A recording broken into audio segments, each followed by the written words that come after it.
welcome to Layn Credit University. My name is Conrad Layn. I'm going to share a credit secret that you might know or might not know, but this is why you come to the channel. How to actually start being approved for higher limit loans. Maybe you're not being approved for any loans, so this is going to definitely help you if you have no credit, bad credit, or good credit, but don't know how to get approved for higher loans or how to get to that next credit tier. I'm going to share a secret with y'all, and they're called secured personal loans. So what secured personal loans are, I left an article directly below that goes in deep detail in regards to that. A secured personal loan is really any financial instrument, especially funds is what I'm more talking about, that's collateralized for a loan. So a secured loan could even be as simple as you own a car or own some type of asset and you put that down as collateral for your actual loan. So the bank will extend a loan to you and approve your loan because you have a car that they'll take ownership over if you don't pay. But in the traditional sense, what I'm talking about, a secured loan, which is that too, but what I'm talking about is you can actually go to your banking institution, your credit union, etc., even online banking institutions, and you can request a secured loan. And what a secured loan is, it's basically you're extended a loan. It can work in two ways. It can either be the banking institution actually extends an actual real loan to you. It's a real loan, but they collateralize maybe a car, maybe some financial instrument, maybe you have a savings, maybe for example you have maybe $5,000 and they extend a $5,000 loan to you. That might sound like that doesn't make any sense, but you don't want to spend your money. You're willing to pay it back, but they hold on to that money, or you put it in a savings account and you can't spend that money and they collateralize it, for example. But that's one way. The more common way that I'm talking about is you can also consider getting an actual secured loan where a loan's not actually extended to you, but what happens is they actually report that you basically have a loan, for example, but they'll give you like a payment. Say they extend you a secured loan for $1,000, right? They don't actually give you a secured loan. What they do is, for example, they give you maybe say 12 payments of $100, whatever. That comes out to what, $1,200. So the other 200 is maybe interest or maybe some additional fees, etc., that they might charge. But what this does is this starts reporting to Equifax, TransUnion, Experian, the three major credit bureaus. And what this will do, they'll start reporting that, hey, you're worthy of being approved a $1,000 loan because you've made payments every single month on time. And you want to make your payments on time, regardless if it's a traditional secured loan where it's not really a loan they extend to you, but they just report it as a loan and you just make payments to them. And at the end of 12 months, you get the money back. That's one way. Or the other type of secured loan where maybe you own a car, maybe you own some type of asset. Some people, maybe you own a home and they actually extend a loan to you. So secured by a collateral asset you actually own. So if you fail the payment, they actually take ownership of part of that home or of that vehicle or of that artwork or that asset or wherever you own that they want, or that savings account or stock, whatever the case is. That secure a loan is just simply where you have an asset you own. It may be money, maybe a car, and they take ownership over it. That's basically what that is.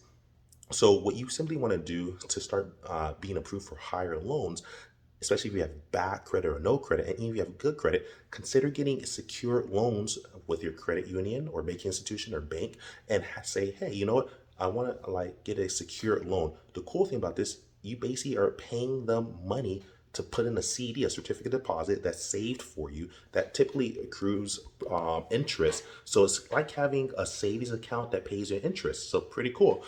If you're going to save money anyway, this is a great way to save money, except this way, in this type of savings account in this certificate deposit, it's being reported to Equifax, Experian, and TransUnion. A regular savings account doesn't report to the three credit bureaus. So this is a cool way to save money because at the end of the term of 12 months or 24 months of the personal loan that's being reported, because it's just a secured loan, you get your money back anyway. They might take a fee off of there, but you just got basically proof that you could make payments. That's you just want the payment history. Payment history is 35% of the FICO score, the Fair Isaac score. So that's why it's so important. So even though this actually isn't a traditional maybe $1,000 loan or $10,000 loan or $5,000 loan, they're reporting it as an actual loan. You're just making the payments to the bank institution. And at the end of the term, they return the money back to you minus their fees if they charge fees.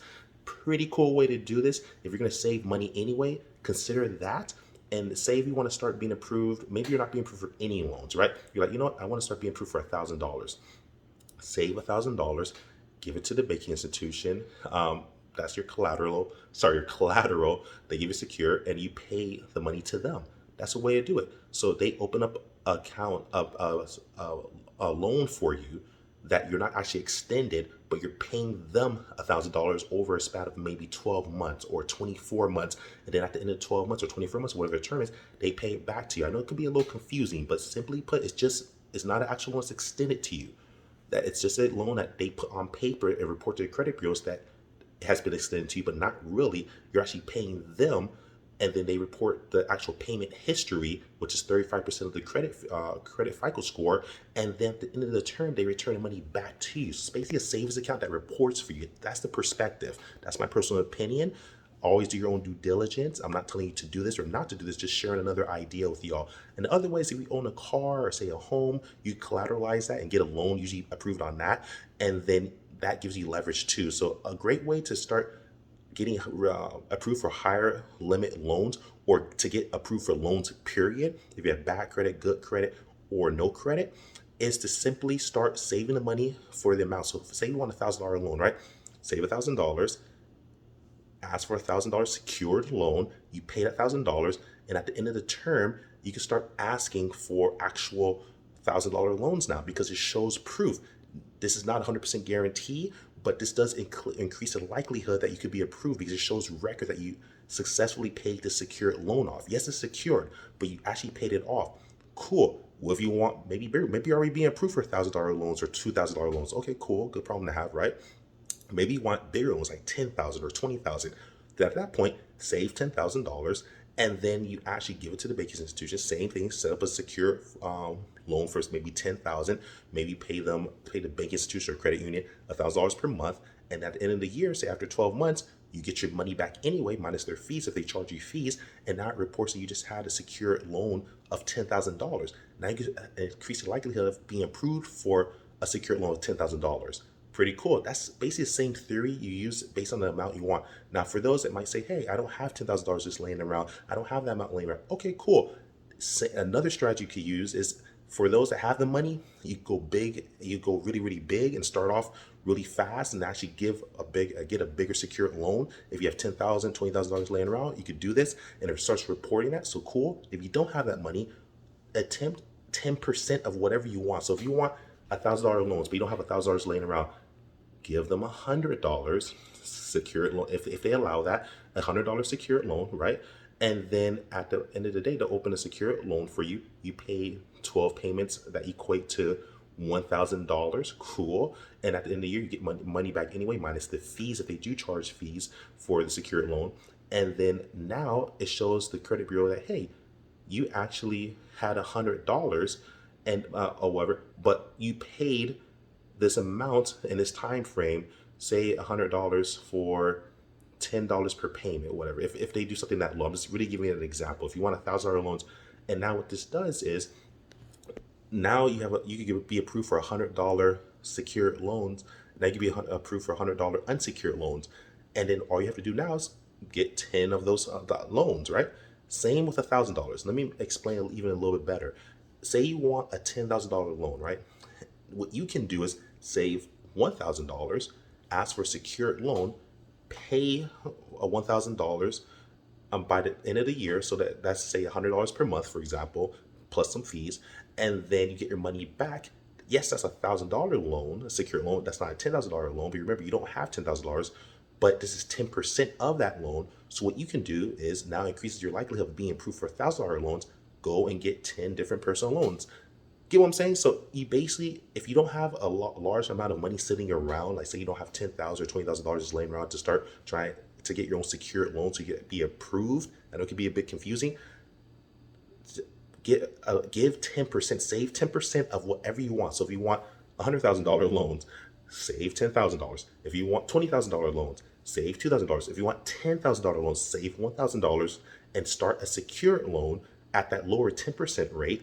And then what this does is it'll show that you paid in a satisfactory manner, in a good manner, that you paid $1,000 loan, even though you actually want $10,000. But since it's 10%, now you can start actually maybe go around and get 10 different loans of 1,000, 1,000, 1,000, 1,000. Now you have 10,000. Same if you have a $2,000 secured loan, you want 20,000, 2,000, 2,000, 2,000. It's by 10%. And if you at least give 10%, you can actually have more leverage to try to get at least a little bit more or get higher amounts. But the point is, if you don't have a large amount of money sitting around, at least save 10%. That becomes the savings that reports, and then you can start trying to get 10 different loans, whatever, and then of course come up with a strategy to pay it back. And then, but always do your due diligence. This goes pretty deep, but I'm trying to keep it as simple as possible. It can be really confusing, I know, but this is what you get, just some extra secrets. Always do your own due diligence. I'm not perfect, I'm far from it, but I'm just sharing secrets that have worked for me. This is just my perspective and my opinions. Another idea to consider: always pay your bills, always pay what you owe. I'm not telling you to go on and get yourself in financial trouble. Do your due diligence. Make sure you can afford it. Make sure you can pay it back. If you get multiple loans, make sure you can pay it back. If you can't, I wouldn't recommend doing this. Love you guys. Like, subscribe, share. Follow me at Instagram, Carl Layn out. Peace.